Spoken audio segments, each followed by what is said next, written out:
Karimnagar assembly incharge కురుమల సీనన్న మాకు సహకరిస్తాడని చెప్పడం జరిగింది. అలాగే శ్రీనివాస్ కాంగ్రెస్ పార్టీ అభ్యర్థిగా పోటీ చేసి మరీ కాంగ్రెస్ నాయకులుగా మాకు ఏదైతే 10 ఏళ్ల అధికారంలో ఉన్న బీఆర్ఎస్ పార్టీ అభివృద్ధి చేయలేదు, అవినీతి చేసింది, ఇక అభివృద్ధి లేదని చెప్పి బుర్రా నాగరాజు గౌడ్ విమర్శిస్తూ ఉన్నారు. అలాగే టీఆర్ఎస్ పార్టీలో అవినీతి మంత్రులు, అవినీతి ఎమ్మెల్యేలు, అవినీతి ఎంపీలు అవినీతిలో ఉన్నారని, గత ప్రభుత్వం ఏ అభివృద్ధి కార్యక్రమాల్లో ఏదో తెల్ల రేషన్ కార్డు ఇవ్వలేదు, ఉద్యోగాలు ఇవ్వలేదని గుర్తు చేశారు. మరి టీఆర్ఎస్ పార్టీని గద్దెదించి కాంగ్రెస్ పార్టీ అధికారంలోకి వచ్చిన తర్వాత మరి అధికార పార్టీ కాంగ్రెస్ పార్టీ ఉన్నప్పటికీ ప్రజాసేవల్లో ప్రజా జీవితంలో మరి కాంగ్రెస్ పార్టీ అభ్యర్థి మరి సీఎం రేవంత్ రెడ్డి గారు మరి ఏదైతే ప్రగతి భవన్ బద్దలు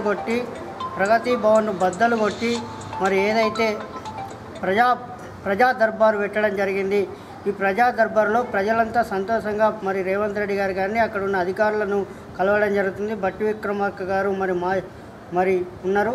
మరి ప్రజలకు కాంగ్రెస్ పార్టీ ఎలా ముందుకు హామీలను తీసుకుపోతుందో ప్రజలకు తెలుసు.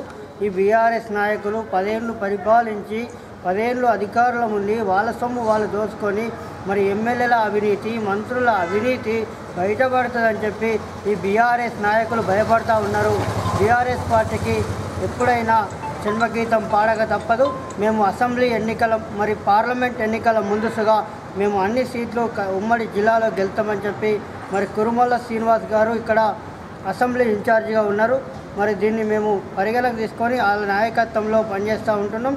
కాంగ్రెస్ పార్టీ మరి నేను ఒక ఆటో డ్రైవర్గా సామాన్య కార్యకర్తగా పనిచేస్తూ ఉన్నా.